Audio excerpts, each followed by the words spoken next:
She was supposed to be invisible. A mop, a cart, background noise in a lobby that polished itself every morning. Then a phone rang on a late Tuesday, and she answered in perfect Dutch. The Grand Plaza's marble glinted under the morning sun like a promise no one had asked for. Crystal chandeliers threw soft prisms across the lobby. Guests moved through the space as if it were a theater stage. Small talk, rolling suitcases, coffee cups.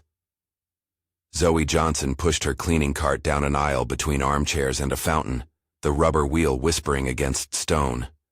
Her uniform was mute against the gloss.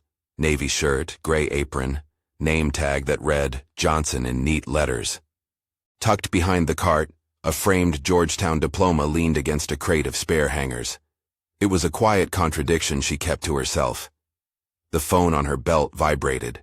Zoe glanced at it, thumb hovering. She had promised her mother she would answer only urgent calls. Scholarship recruiters rarely called at this hour. The ringtone surprised the silence, a high trill that cut through the lobby hum. She slid the phone out, said the name under her breath, then switched into a voice that belonged to a different room entirely. She spoke Dutch. Not the halting tourist kind, but the steady, well-drilled cadence of someone who had studied phonetics. A clear consonant strike at the ends of words, the soft vowels of a native ear. People glanced up. A couple at the concierge, a woman with a designer tote, a child with sticky ice cream. Somewhere near the hotel entrance, a man in a dark suit paused and watched as she spoke. He did not know her name then. He knew a sound that did not belong in a cleaning uniform. Professor Van Houten introduced herself on the line, and though the words came in Dutch, Zoe's voice translated them into opportunity. The professor had been calling for a seminar list, then paused, heard Zoe, and realized she had reached someone who could help. There was a scholarship to discuss, a possible research assistantship tied to a European fellowship, a chance to breathe before the bills took over. That tiny ordinary miracle, a voice bridging a continent, would have been a private thing, a folded moment Zoe could tuck away into a drawer. Instead, it opened like a door and let everything out. Sarah Richards, manager of the cleaning staff, watched. She had seen Zoe before, efficient, meticulous, eyes too bright in a world that preferred them dim. But what Sarah saw in that moment was not a person negotiating opportunity. She saw rule-breaking, a staff member speaking on the job. The hotel's no personal devices while on duty policy was a dusty placard in the employees' lounge, enforced more strictly on some of the staff than others. Sarah's voice cut across the lobby with the kind of authority practiced in corridors and service elevators. "Zoe," she called. The name was small but heavy enough to stop the professor's voice on the other end. Zoe swallowed, closed her phone, and handed the line back politely. She'd call later. Her throat tightened. For a heartbeat, she felt the weight of every erased resume she'd ever shoved into a drawer. Sarah came over, lips pressed into the thin line managers wore when they wanted to look decisive. "Phone during duty?" she said loud enough for a few guests to look their way. "This is a slip.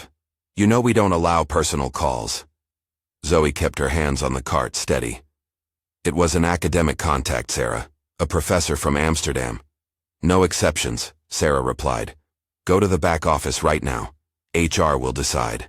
She found herself escorted, not gently, toward the staff stairwell, the one that smelled faintly of bleach and old coffee. The elevator would have been too visible. Guests were watching now, a prickly glare like air held taut. A porter offered a false smile. The framed diploma slipped further behind the cart, half hidden like contraband. In the stairwell, Zoe's mouth tasted of metal.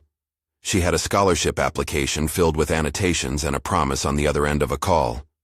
She had a degree that leaned against a bucket. She had a long list of job postings she'd applied for and never heard back. Polite rejection emails that arrived like paper cuts. Founded on the expectation that labor could be unnoticed, the Grand Plaza had perfected a language of invisibility. Some talents were polished and put on display. The concierge with his impeccable accent, the sous chef with Michelin aspirations. Others were kept careful and out of sight, relegated to night shifts and back corridors. Zoe had learned to move through the margins with precision, never blocking a camera sightline, never making a guest uncomfortable, always leaving the brass bell gleaming. When she reached the HR office, the fluorescent light hummed like a distant moth. HR had a woman behind a glass partition with a nameplate that read, Zoe Williams. Fate offered a small, cruel joke. Zoe Williams was one of the few people in HR who read the applications without a glance at the names. "Take a seat," Zoe Williams said, and her voice came without the practiced hostility of Sarah's. She listened as Zoe explained the call, as Zoe folded and unfolded the edges of her life into a small, reasonable narrative. "Professor Van Heaton?" Zoe Williams asked. "She called the Grand Plaza?" Zoe nodded. "She wanted my notes on Dutch terminology for hospitality research. She thought that you might be the right person," Zoe Williams finished. She didn't need to fill in the rest. Her eyes flicked toward the camera in the ceiling, down the hallway lined with framed awards that celebrated diversity and inclusion in neat corporate fonts, and found a patch of dust on the frame of one. It would have been the end of the story, had Richard Coleman not been standing near enough to overhear a syllable.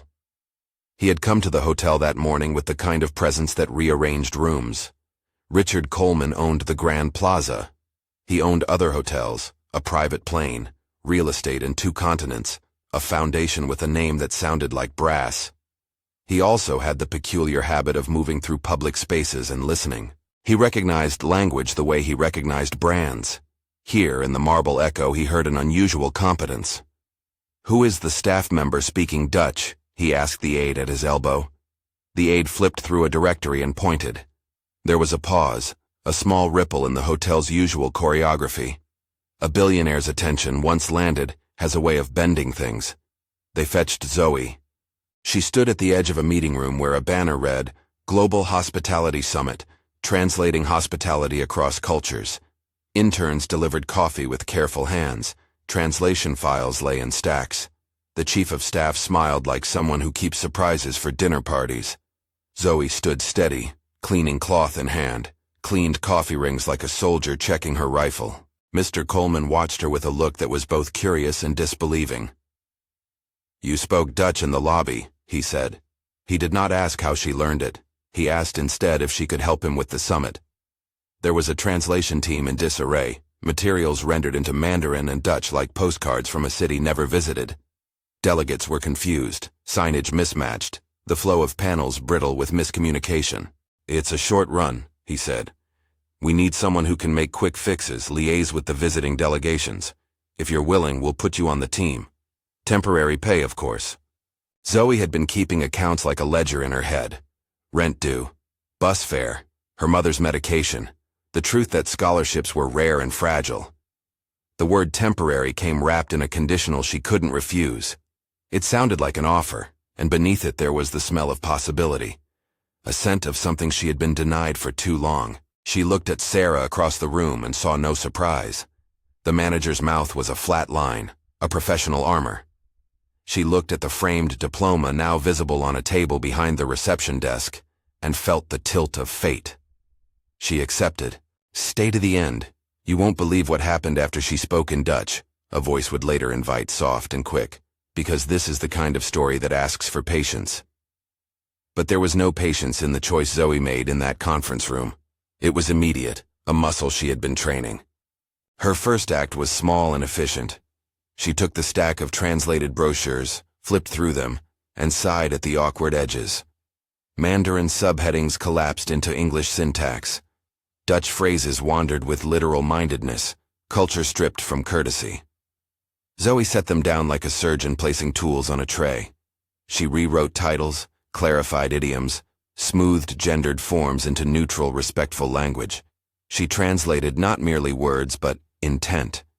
At the summit's first panel, when the vice president of a Dutch maritime corporation took the stage and saw signage that finally read their program with proper nuance, the look on his face was a small, domestic joy. Delegates who had been frowning at their programs began to talk in low, relieved tones. The Mandarin translators pulled her aside, handing over files with the kind of gratitude that smells like relief. It wasn't just about linguistics. Zoe navigated personalities, colleagues who assumed they were being helpful, speakers who wanted sweeping changes at the last minute, a junior translator whose confidence collapsed under a cascade of corrections. Zoe mediated politely, sometimes sternly, always with a clear sense that words carry weight and that the dignity of another language is not an accessory. As she worked, she noticed patterns the way people notice seams in a garment when they stitch and restitch a hem. A set of translation contracts, signed in haste, bore a single vendor's name over and over, a small company with a familiar surname. In the procurement logs, payments were larger than expected for the scope of work. Invoices came with vague line items. Internal applications for promotion to bilingual liaison roles were marked as not suited, without interviews. Names on the rejected list echoed in the margins of Zoe's own file of resumes she'd once sent. Zoe had a knack for inference honed by years of being told no. She read between the lines. She began to collect, discreetly at first, screenshots of procurement spreadsheets, printouts of invoices, timestamps on emails. She asked for paper copies, ostensibly to ensure nothing went missing during the summit. HR, distracted by the logistics of hosting delegates, gave her space. Zoe jotted notes on the back of napkins, on the edge of translation-proofing documents, a ledger forming in the margins. A staffer in procurement named Thomas Whitmore appeared on schedules more often than his role required. Thomas had the sort of resume that sounded impressive when read aloud by a PR team, but beneath the gloss, his decisions benefited a single circle of vendors. His niece, Ashley Whitmore, was suddenly on a translation roster with little experience and months of favored assignments. She carried a conference badge stamped with titles she had not yet earned. Zoe watched as Ashley accepted instructions without question, as if a lineage had already eased every step for her. Nepotism is often dressed as efficiency. It is easier to slide a niece into a slot and call it mentorship than to spend the messy hours of interviewing someone outside the circle. But for people whose competence lived behind tidy uniforms, the sliding door slammed shut. Zoe had a mind for data. She began to cross-reference invoices with market rates, comparing the outsourced translation's cost per word to industry averages. The discrepancies were not dramatic in isolation, but cumulative, an overhead that built itself into a small mountain. She found emails in which Thomas forwarded a procurement list to a personal account. She found HR notes that had not been matched to interviews. She found a pattern. Contracts repeatedly routed to the Whitmore-connected vendor, approvals stamped in a rush on Fridays. Where one could contrive coincidence, the accumulation of coincidences began to look like design. She told herself to be careful. She told herself she needed allies. Zoe Williams in HR, the woman who had first listened, became the first to nod in understanding. "I've seen gaps," she admitted one evening over stale conference coffee. "Applications filed and lost in a folder no one checks. We flag it as shortage of qualified candidates. It's easier to say not suited than to confront a director." "Have you seen the invoices?" Zoe asked. Zoe Williams leaned forward. "Yes," she said. "And there's pressure from above to keep things smooth. Quiet fixes. Quiet fixes that cost people money and opportunities," Zoe said. "And they feed a circle." They began to build a case. Zoe would not be a lightning strike. She wanted structure. She put together a dossier, copies of invoices, cross-referenced email headers showing the same selection pattern, a list of qualified candidates whose applications had been logged but not interviewed, and the annotated translations that showed errors intentionally left uncorrected. Some mistakes looked like sloppiness, others looked like deliberate obfuscations. An invoice that billed for revised editions that never existed, a rate billed for specialized technical editing when the deliverable was a conference brochure. As the summit wound down, Zoe's evidence grew sharper. She marked every document with dates and context, a narrative that could not be dismissed as coincidence. She kept one rule: nothing defamatory, only facts. Where motive was unclear, she wrote indefinido. Where a pattern existed, she let the pattern speak. An identity crystallized: the Whitmore connection, the repeated vendor, the ignored in-house candidates. Zoe did not rush to public spectacle. She presented her findings to Zoe Williams and to an ally she had found unlikely, Richard Coleman. Mr. Coleman, who had once summoned her because of a voice in Dutch, read the documents in a room that smelled of leather and lemon. He listened without interruption. There was no relish, only a corporate instinct for risk. "We can't ignore this," he said. His voice had the authority of a man used to deciding. "If our procurement is compromised, our reputation and finances are at risk. We need an independent audit. No internal whitewashing." "Suspensions?" Zoe Williams asked, careful with her words. "Suspensions and an audit," Coleman replied. "Temporary leaves for anyone implicated pending an investigation. We'll follow procedure." Coleman's decision rippled through the hotel like a stone dropped in a still pool. Thomas Whitmore, director of operations, had little time to compose a public defense before HR placed him on administrative leave. His niece, Ashley, was pulled from conference duties pending review. The favored vendor's contract was flagged for immediate audit. The company issued a statement about compliance reviews and commitment to equitable hiring practices, language designed to calm guests and stakeholders while real work began in the rooms behind. Internal disciplinary actions are not criminal verdicts. They are administrative responses that reset roles and require remediation. That kept the company within the bounds of procedure, which is important in the world Zoe was trying to change. She wanted structural accountability, not theatrical revenge. When the boardroom meeting was scheduled, an assembly of executives, legal counsel, HR, and a handful of staff, the auditorium felt like a theater that had chosen suddenly to show an honest play. Zoe walked in carrying a sheaf of paper thicker than she expected. Her hands did not shake. Coleman introduced her as someone who had been brought in to help with translations and who had volunteered crucial findings. He did not call her a hero. He called her a staff member whose attention had revealed systemic risk. It was a small, precise honor. Zoe spoke plainly. She outlined the discrepancies, invoices that consistently exceeded market norms, procurement approvals routed through personal emails, a pattern of internal applicants marked unsuitable without interview, and a translation vendor with an unusually close relationship to a member of the operations team. She displayed the annotated documents, clean, factual, damning by accumulation rather than drama. The auditorium murmured. Executives shifted. Thomas Whitmore sat in the corner guarded by HR protocol, looked smaller under the chandelier. There were questions. Legal counsel pressed for clarity. A senior partner asked about possible conflicts of interest. A board member wondered about the reputational fallout. Zoe answered with the calm of someone who had rehearsed not to be undone by pressure, but who had also learned to hold back what she could not prove. She spoke of the human cost. Applications lost, promotions denied, staff demoralized. She kept the tone precise. The dignity of the process mattered more than spectacle. By day's end, the corporation announced immediate actions: an independent audit of procurement, temporary administrative leaves for implicated staff, and a commitment to review hiring practices with a third-party consultant. There were no arrests, only administrative consequences, suspensions, terminated contracts, realignment of procurement oversight. Publicly, the company framed it as a renewal of commitment to fairness. Privately, some executives bristled, others breathed easier. The truth settled like dust that had finally been wiped away. Zoe was offered a role to remain on the international relations team. It was both an acknowledgement and a test. "We need someone to oversee multilingual operations while the audit runs," Mr. Coleman said. "We need someone with both language expertise and an understanding of the staff landscape."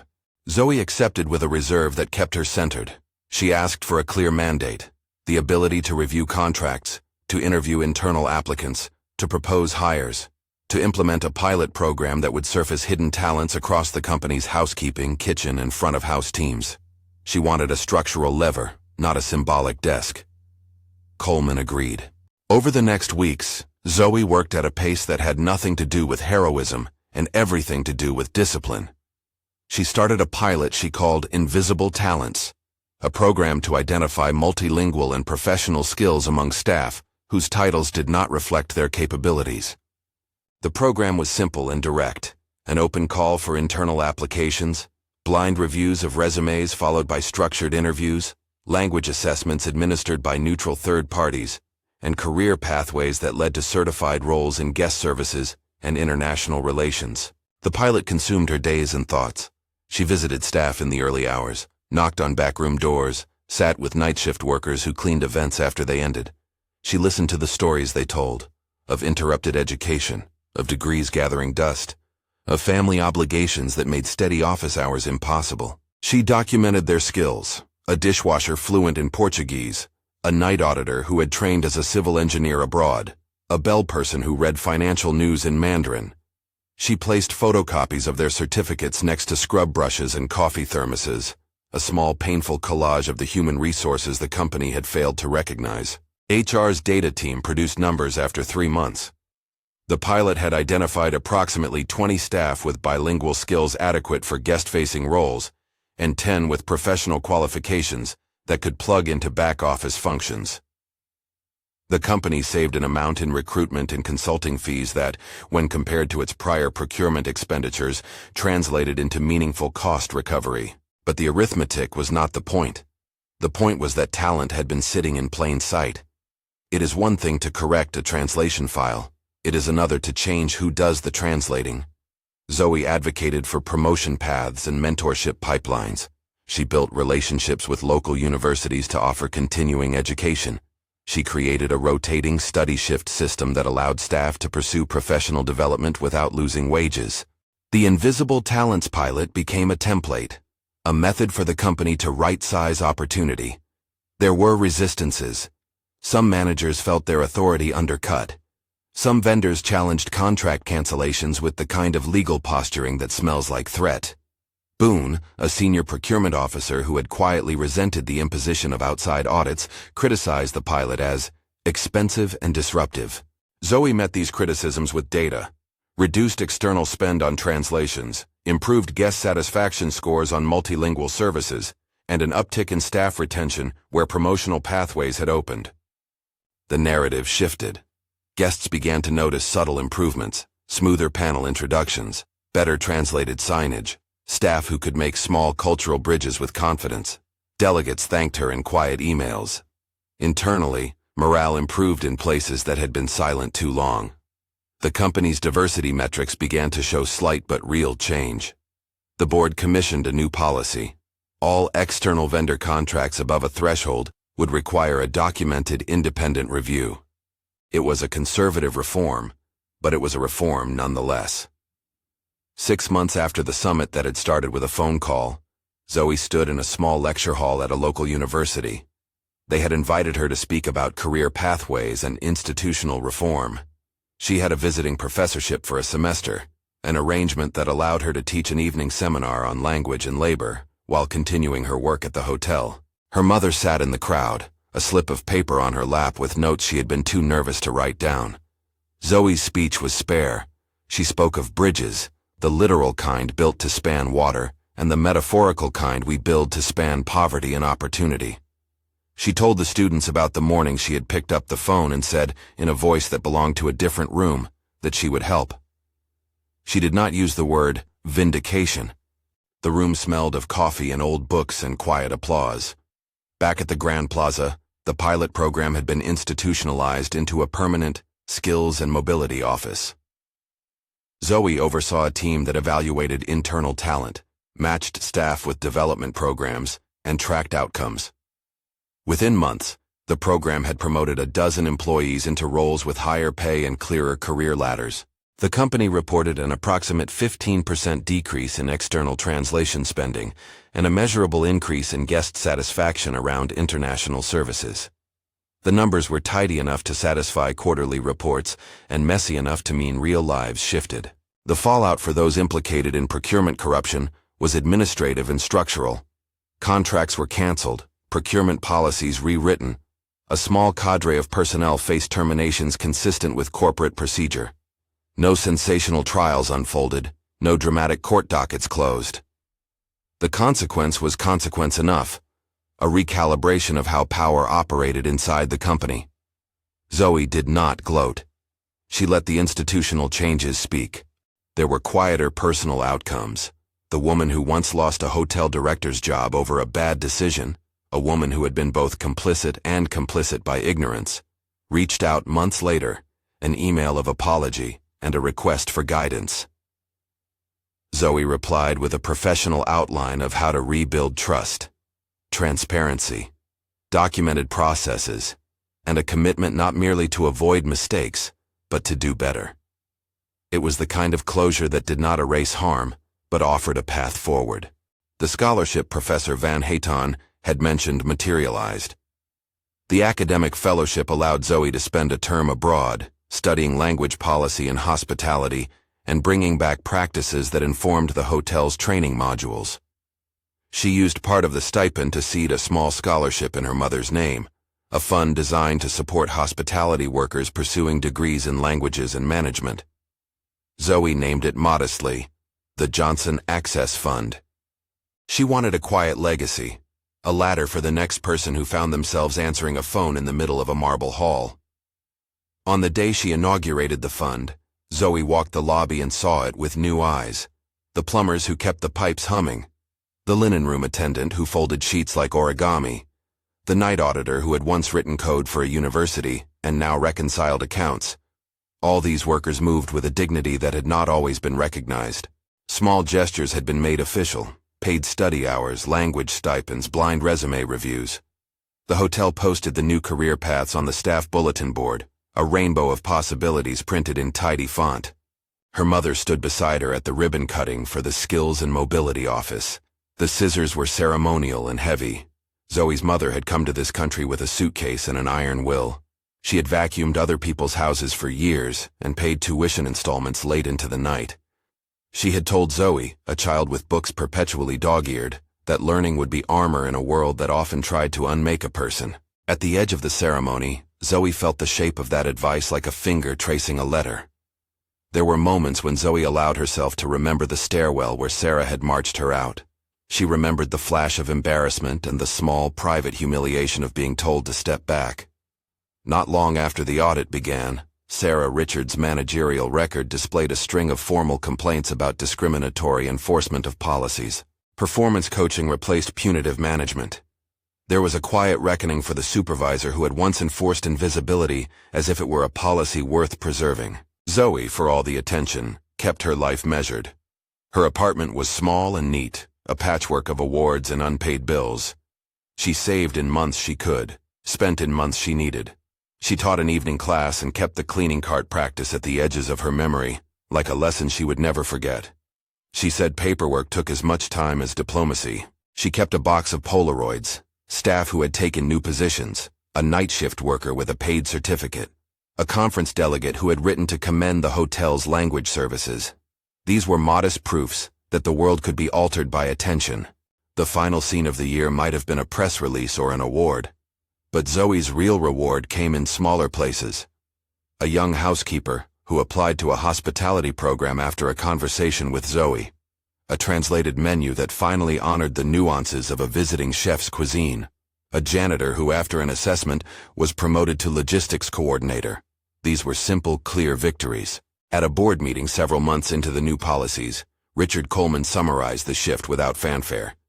"We cut costs," he said. "We reduced risk. And we improved staff satisfaction.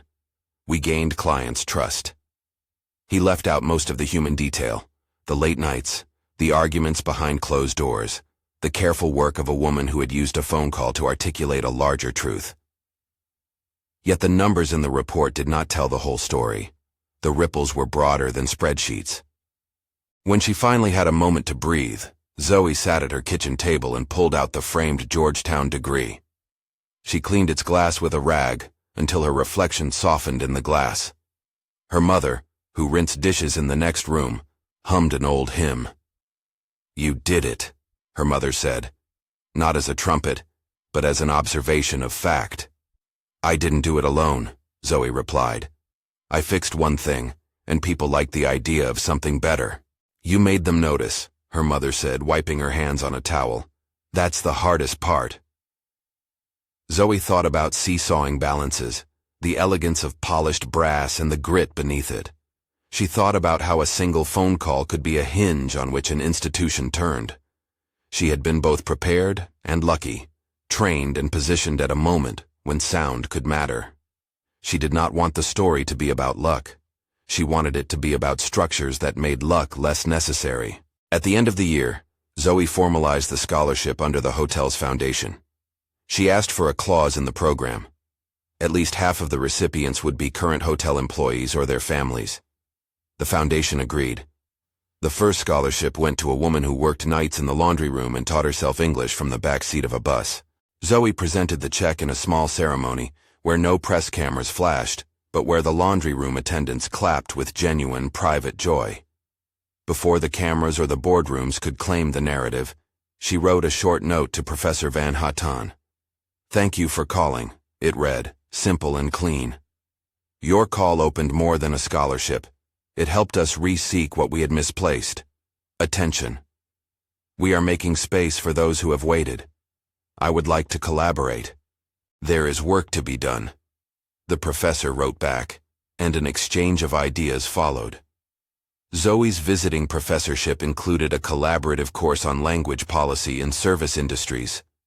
She taught students that languages are not merely tools, but bridges that reveal where systems allocate power. She told them about the stairwell, the framed diploma, and the moment when a billionaire in a suit asked her to help. Newsfeeds described the Grand Plaza's reforms as a model of corporate accountability. Some comment sections debated corporate culture with a bite that felt distant from the lives inside the hotel. Zoe did not read the comments much. She preferred to listen to the staff, to hear the small stories of how things had changed. A bus route that now included a later stop so a staff member could attend class.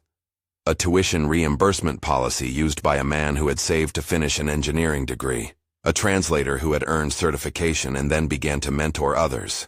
There was a note on Zoe's desk one morning from a young housekeeper named Lila. "When you answered the phone that day, I thought maybe things were different," the note read. "I applied to the program. I got an interview. I cried on the bus. Thank you." Zoe folded the note and put it in a book. It was one among many small tokens that would not show up in reports, but that would inhabit the day-to-day. They were the true measures. When the hotel's quarterly review showed improved retention and a small but steady decrease in procurement spending, the board offered a conservative commendation. Zoe received a title, Senior Coordinator of Multilingual Operations and Staff Mobility. It was a title that came with a budget and a team. It was also a sign. The institution had moved beyond immediate crisis to structural change. Her appointment came with small privileges and responsibilities. She had a direct line to HR and to procurement oversight, the chance to steward the invisible talents pilot into policy. She had to reconcile the vulnerability of public attention with the necessity of quiet work. She trained new teams in blind resume review and set up an independent oversight committee that included external members from labor rights groups and university partners. She insisted on transparency. Procurement decisions had to be documented and accessible, and staff could appeal evaluation outcomes. There were nights when she still cleaned, not because she needed to dust, but because it reminded her. It kept her anchored in the reality from which change had to grow. She would sometimes hover by a back door, listening to a night shift worker speak another language over a cigarette, and smile. Recognition, she had learned, was not a point on a curve but a practice of noticing. She also took care to preserve dignity. When the company announced disciplinary actions, she kept her comments to the facts. She avoided vilifying individuals while advocating fiercely for structural reform. It was a balance she had been taught by hard experience, justice without spectacle. Years later, when she lectured to a crowded room, she told the story plainly. "A phone rang in a lobby," she said. "I answered. It mattered because I was ready, and because the system allowed that phone call to reach me. But readiness alone is not enough. Institutions must be built to notice and to lift." She ended with a small request. Look around where you work. Who does the unseen work? What talents are folded into uniforms in late shifts? How many invitations to learn and to lead are left unextended? The applause that followed was warm but not theatrical. People came forward after the talk, some to ask for help, others to offer partnerships. The net widened. The scholarship she started in her mother's name funded its first recipient to study hospitality management with a language concentration. The recipient, a woman named Amina, wrote to Zoe 6 months into her program. "When I translate from my community, I see the edges of what we can be. Thank you for opening the door." The Grand Plaza's policies changed beyond the summit's aftermath. An internal talent audit became a yearly practice. Procurement transparency measures became part of every contract. The company published an annual report that included not only profit margins, but staff mobility metrics. Executives learned to speak the language of accountability instead of the language of denial. Zoe kept a small photograph in the desk of the office she now used. Her mother, younger, hair braided, standing in front of a modest house. On the back she had written a short line she sometimes read on hard days. "We carry what we have learned so others can cross." Her work did not feel like triumph in the old-fashioned sense. It felt like continuous stewardship. There were times of exhaustion and times of small joy. The invitation to a visiting professorship became a cyclical opportunity to shape more young professionals who would learn to listen and to design systems that looked for what was hidden. Once, while waiting for an elevator, the same metal box that had once felt like a threshold between jobs and possibility, Zoe watched a bell person in a clean uniform use a phrase in Portuguese to make a guest smile. The bell person caught Zoe's eye and winked, a private exchange that carried a whole conversation: recognition, continuity, permission to claim language, and to claim self.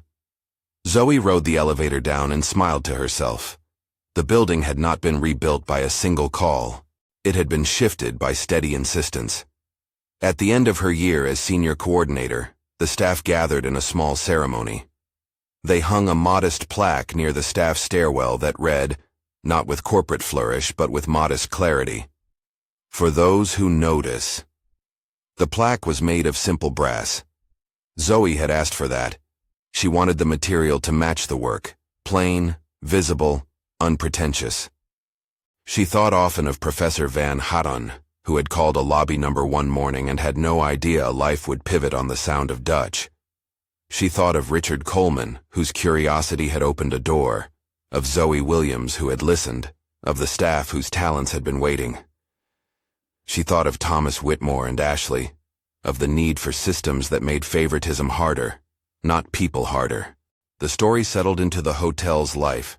It was told at staff orientation, in annual reports, in the teaching modules at the university.